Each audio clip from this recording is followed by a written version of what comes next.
How's it going, guys? Dom here with Dom's Vlogs, and it is actually good to be back on YouTube, you know? I actually really should have done that with the stupid cell door that I've created, but who am I kidding? I always loved the ideas of prisons. That's just my style, for some reason. But today I want to talk about something a little bit different, and it's not prison. No, nobody even wants to go to prison today. Unless you're in a apocalypse, a zombie-style one. But that's not what we're talking about. Today we're talking about, well, I want to talk about some old classic films. Now, I'm not talking about, like, ones that I like or anything. I'm talking about something different with old classic films. Now, we only know the classic romantic, comedy, drama, and horror, which pretty much is my favorite, the horror. But what about them colorized? Now, to some of you who are quite clearly probably going to be throwing, like, what? Rocks at me. I mean, I think that's what you're probably going to be doing, throwing rocks at me because of this this kind of, like, problem here, because people are like, you shouldn't be messing with these films. They're good already in black and white. Well, color can be many different things. And I actually want to show you this that my mom drew for me. This is Spongebob Squarepants. Imagine this thing, like, with no color whatsoever. Imagine. You don't see the red tie, you don't see the black shoes, you don't see the brown pants, you don't see the yellow of the sponge either. You quite clearly see no color whatsoever. Imagine me just turning this filter off right now. Imagine me turning off color, and all you see is a black and white still. Yeah. Color is basically one of the biggest things that honestly has been done for a very long time. They were colorizing most Three Stooges shorts. Most of the Hammer films are colorized. And other films were in a color style as well. Now, I want to talk about maybe during the future, you know, after this goddamn pandemic ends and that fucking president is out of the White House, that we should colorize films, old school films. Now, I've already seen a couple colorized, which I am impressed by, but I hadn't seen much. I hadn't seen much of it. Now, there were some classic ones, and I'm actually going to name a few right here that I found on my phone colorized. Now, to one that I think is going to be a good revolutionary, I want you to take a look at the Three Stooges critic on YouTube. He colorizes Three Stooges shorts. Actually, I got him on my phone right now so you guys can see here. This guy is a really good person. I really highly recommend you look at his colorations of the Three Stooges. Not perfect, but it's a start. So here's his channel here. I hope this can focus. This is the Three Stooges critic. All you have to do is just type in this title, the Three Stooges critic, and you could see colorized versions of this. Like the Three Stooges, the Three Little Pirates, the Three Little Bears, Crime on Their Hands, and so much more. Because the Three Stooges have become, how do we even put this? A popular style of, well, comedy. I mean, they're a comedy. Come on. They're comedy, and they've created comedy. They weren't the first, though. Charlie Chaplin was, but I'm getting off topic here. So, colorizing film, I know, in everybody's eyes, including the people of, you know, the modern era who use computers like I do, coloring's not that easy. In fact, coloring in if it's a picture, it's simple. But coloring in a film where, like, the body's moving and it's by pixel, that's a tricky task to do.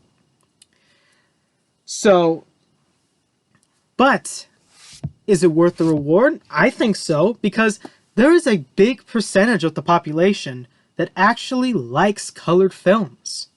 Now, technically, I can't show you any because of this copyright strike. I mean, I hadn't been on YouTube for a very long time right now. I'm trying to get used to back doing these videos every Wednesday for you guys.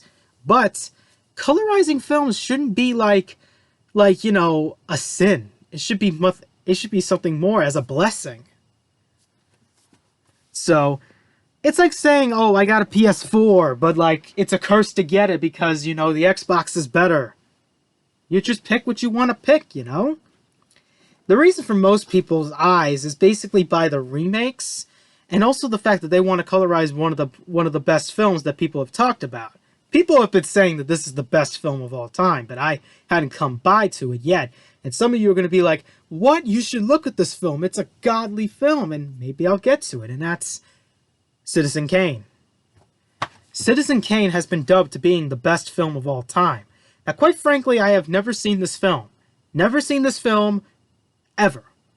Like, even if it was colorized, I've never seen it. If it was black and white, I've never seen it. As much as I've seen horror and, well, World War II documentaries and prison documentaries, I've never seen Citizen Kane. Quite frankly, I would love to see it. I'd love to get my thoughts on it. But that's not what I'm talking about. I'm talking about that it was going to be colorized. Excuse me. Excuse me. Being a little rude today with the burps. But Citizen Kane was going to be colorized, and people thought that that was the very biggest sacrilegious thing that a film company would ever do. So they basically denied it.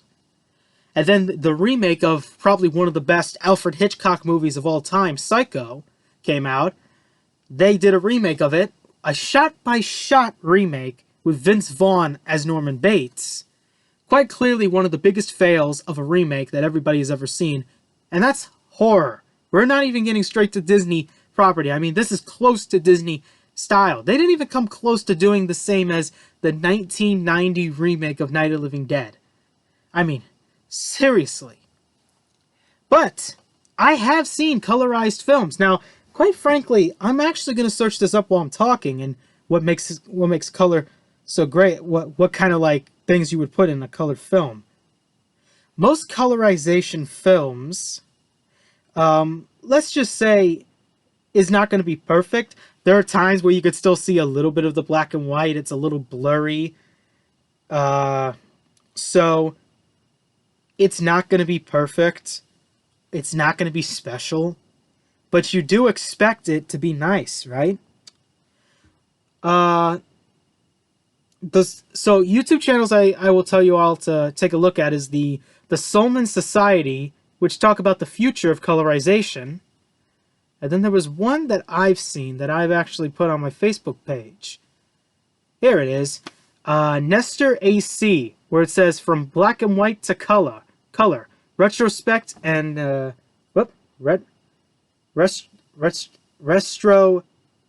Restro's copy and film colorization showreel. I would dare you to take a look at that as well.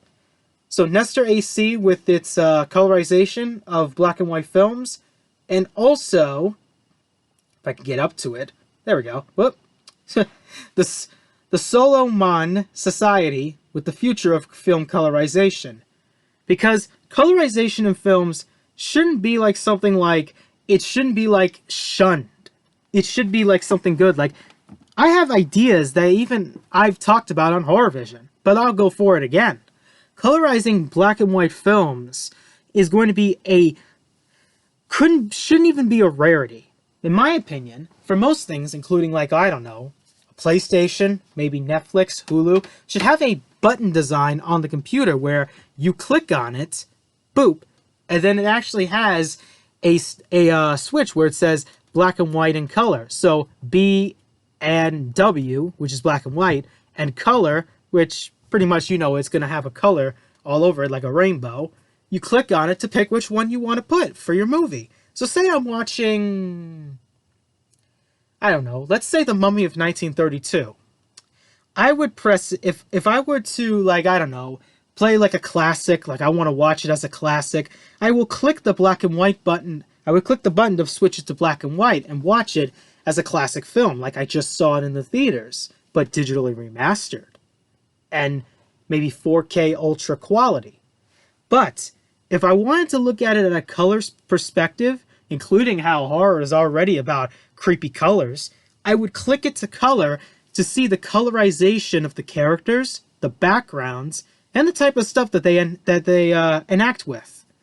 I would love to see it. I would enjoy it to see that. Quite frankly, even on a DVD, that could be something too. like maybe a flip of a disc. So let's say you put the disc in for the black and white as normal, but you flip it, put it in, and then boom, you get colorization film. You get a colorization of your favorite films. It could be for the holidays, it could be romantic, it could be horrifying, it could be a comedy, or it could be something dramatic. Maybe something based off of real events.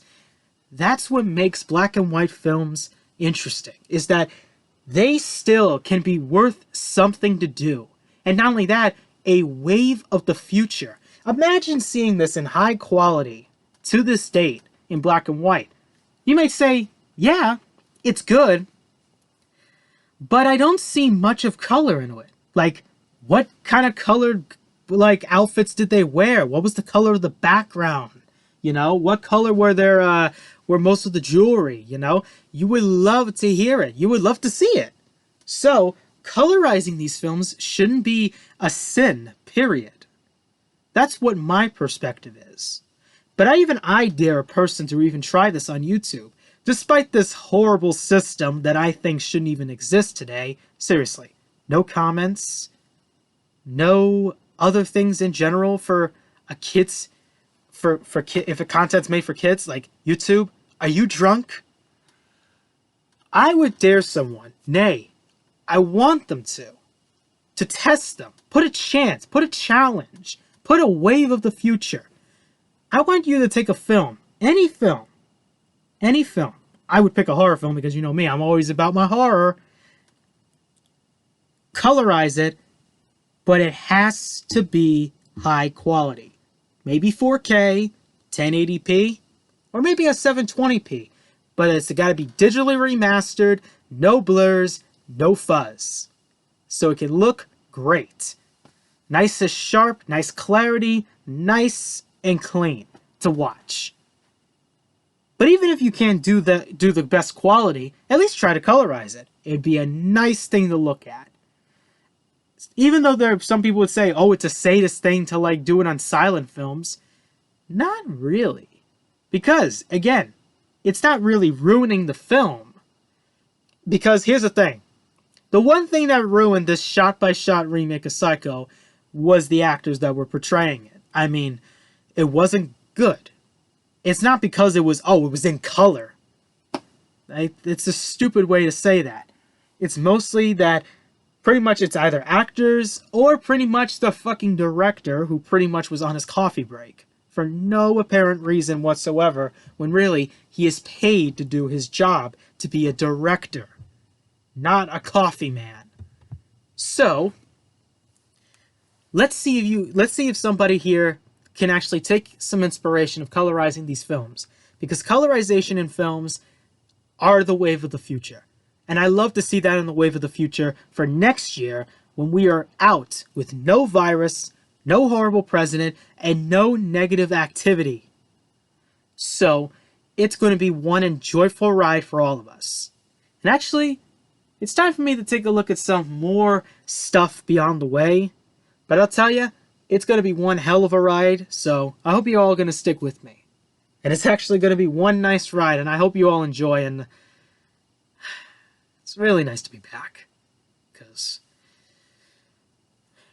I guess rotting in a prison cell for no readily apparent reason, unless it's a zombie apocalypse, I won't step foot into a prison cell that I'll make. It's just ridiculous. But anyhow. Catch you all later, and enjoy your life. Stay home, desanitize, wash your hands, and be safe. We're all heroes in this. We will get through this. Bye.